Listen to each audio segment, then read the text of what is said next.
Hello and welcome to Gail's Kitchen again. I want to do another smoothie for you. If you haven't seen my first video, it'd probably be a really good idea just to watch that. This is my second video about these smoothies. I'm just going to get through it. I want you to see how long it takes. We're going to fill the blender 75% up with power greens, 25% up with fruit. I always use a banana. I always use an apple. Those are really good for every smoothie, and then I adjust depending upon what the flavor is that I want to see. If things are not sweet enough, I'll use 2 bananas. You know, after your first one, you'll kind of get a flavor for what you want to do. This one I'm going to put an avocado in and a peach in. So remember, 75% greens, 25% of the fruit.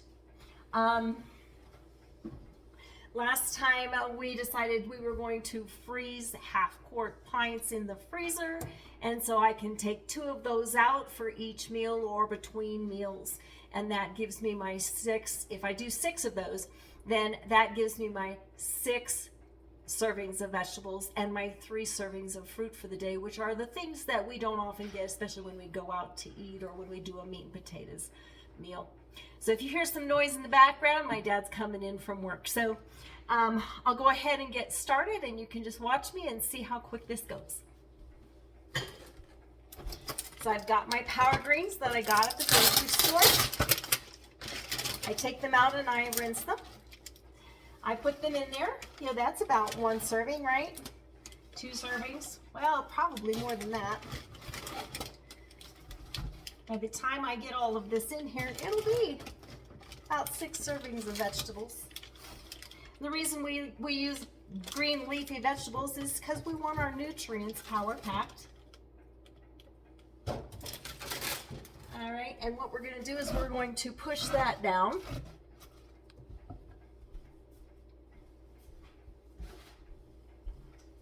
Add water. It's not quite 75%. I just made a smoothie earlier, and so this one isn't quite 75%, so maybe I want less fruit in this one. But I'm going to put water in here. Just up to the top of the greens. Otherwise, you've just got dry veggies and fruit in there. Remember, we always want a banana. That is our sweetness. Since we don't want to put sugar in it, we want everything as natural as we can possibly have it, because that's what gets us our nutrients. Going to put an apple in there. I don't worry about the seeds. The seeds are part of the apple, part of the nutrients. And we're going to blend it. You won't even know they're there. And for a different flavor this time, last time I put in a half of a pineapple. This time, what I'm going to do is I'm going to put in avocado in. That's going to give us a little bit more of a creamy texture. If you like creamy smoothies, an avocado is always a good idea. And then that's also your, that's also your good fats. So we'll put your good fats on there. Ketogenic diets always use lots of fats, and so maybe you want to put these fats in there. Some people don't do as well on fats. You don't have to put an avocado in there. So you can tailor these recipes as much as you like. After you make your first smoothie, you'll kind of get an idea of what kind of flavor you like. You can also tailor them to the nutrients that you need. I do some functional medicine testing, and in that testing, it shows what your body is lacking. So we're going to count the avocado as a green. It's a green in the fat. And then we're going to consider that's about a little bit more fruit than 25%. I didn't start with a whole thing of power greens. All right, and like before, I gotta find my lid. Where'd I put it? There it is. Like before, we're gonna put this on top of here and turn it on.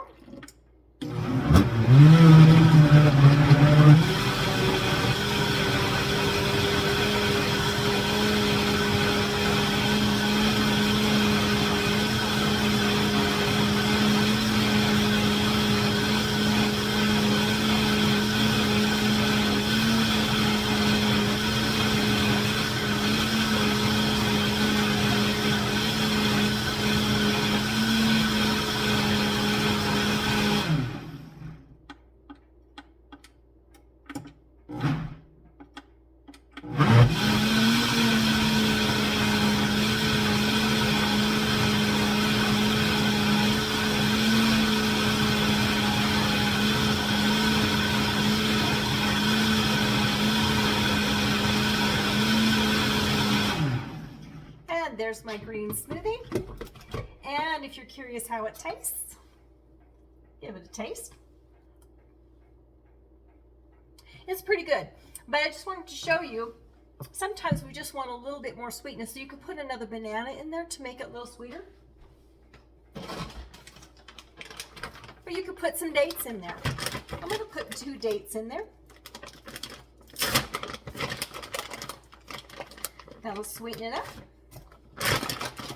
The other thing that's really good for your digestive system is ginger. So you could add some ginger. I have some crystallized ginger. There's a little bit of sugar on these, but I just wanted to show you a little variety. I do have recipes that you can use.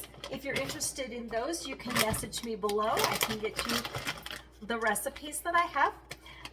There's several different ways to make smoothies. Just want to make sure that you're not making smoothies that are just fruit, because if you're making just fruit smoothies, it's going to raise your insulin and your glycemic index, and your blood sugar could be on the roller coaster again. That's what we're trying to get away from when we do smoothies power packed like this. Trying to get our nutrients in and crowd out the sugars and the things that we want to eliminate. So we're always crowding out. We're not just eliminating sugar, because that's not going to help. We want to create success, and we can't create success if you don't have something that you like to eat and if it doesn't taste good. So we want taste good, but we do want all of those vitamins in there. That's the whole reason we're doing this. And especially for people that don't like their vitamins, if you can just make a smoothie and cover it up with some of this stuff, that's better. I'm just going to take a little taste. Oh yeah. Much better. And again, I've got my pint jars. And I'm actually going to drink part of this, so I'm just going to put, fill my 16-ounce coffee mug with this. This could be my breakfast. This could be my snack in the middle of the day when I'm hungry, about 10 o'clock or about 3 o'clock. When you get tired and you just think you need that sugar pick-me-up. This could be what you put in at that time. The key to that, though, is that you do not want to wait until you're starving to death, or you feel like you're starving to death, to get this. You want to crowd your nutrients in so that you don't get hungry. A lot of people, when they go on a diet, they say, well, I only eat when I'm hungry. If you eat when you're hungry, it's too late. You're going to start craving those things that are not the best nutrients. So the best thing you can do is eat consistently, 3 meals a day, 2 snacks in the middle of the day, so that you prevent yourself from getting starving and reaching for that soda. If you could track your time limit, you can track and say, what time of day is it that I reach for the soda? What time of day is it that I feel like I need the French fries and the potato chips? That's the time of day you want to backtrack an hour and make sure that you're drinking your green smoothie, so that you don't get to that point where your blood sugar has plummeted and you have to get something in fast. All right, have a great day, and we'll see you again. Bye-bye.